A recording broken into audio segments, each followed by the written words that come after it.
So yeah, they're covering up something here. Okay? They want you to believe, like I said, that they can show up in a public setting. But now they're trying to shift this understanding into why they cannot show up in a public setting. And the reasons that they're given are not the truth. They're lying. Because if they work with the dark cabal, they certainly wouldn't be afraid of them to show up. And then, of course, they're not afraid of snipers. Okay?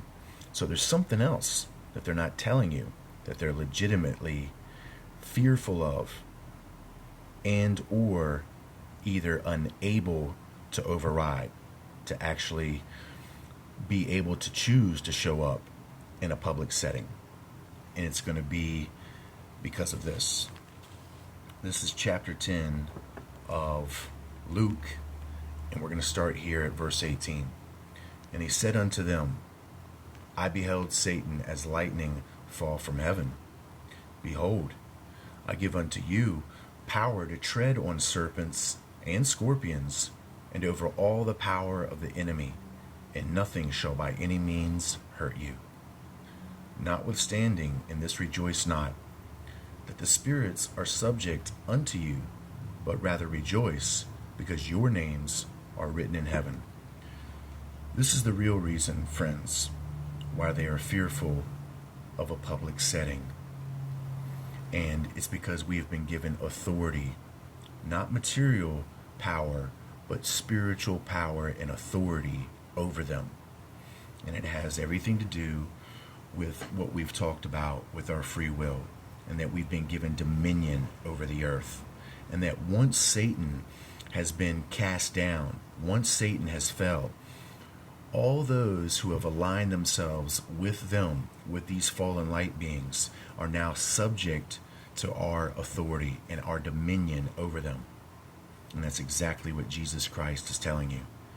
And he's more specifically in this sense talking about the locusts specifically, because the locusts themselves are symbolically represented as serpents and also scorpions.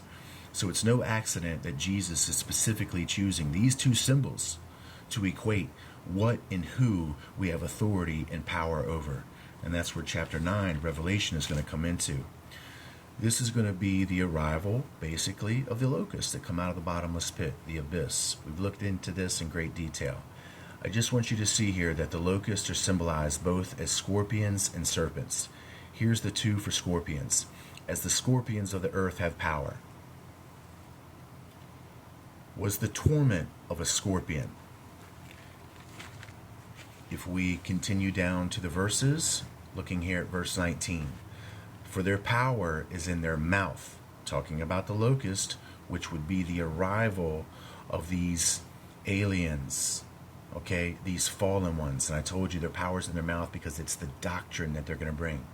And in their tails, for their tails were like unto serpents. So there we have it. The locusts, which we've already showed, are symbolically representing the demigods, which symbolically represent Danite, which symbolically represent the sons of God of Genesis 6, are being successfully symbolized not only as locusts, but also scorpions and serpents. Well, that becomes very important, because now we're going to look into a historical context, which is going to unite what I just said and give us some archaeological proof in a unique way.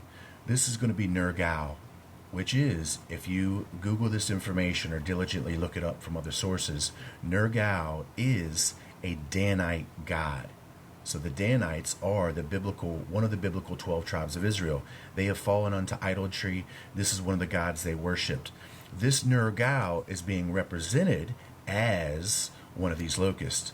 And there you see his symbols, the scorpion and the serpent, and his association, his connection to Orion. These would be the three prominent stars of Canis Major, Betelgeuse, Procyon, and Sirius, which are represented as white, red, and blue. No accident that our flag is those three same colors.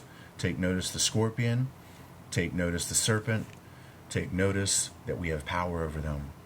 Take notice of that. That's the real reason why they're not shown in a public setting. I'll be back.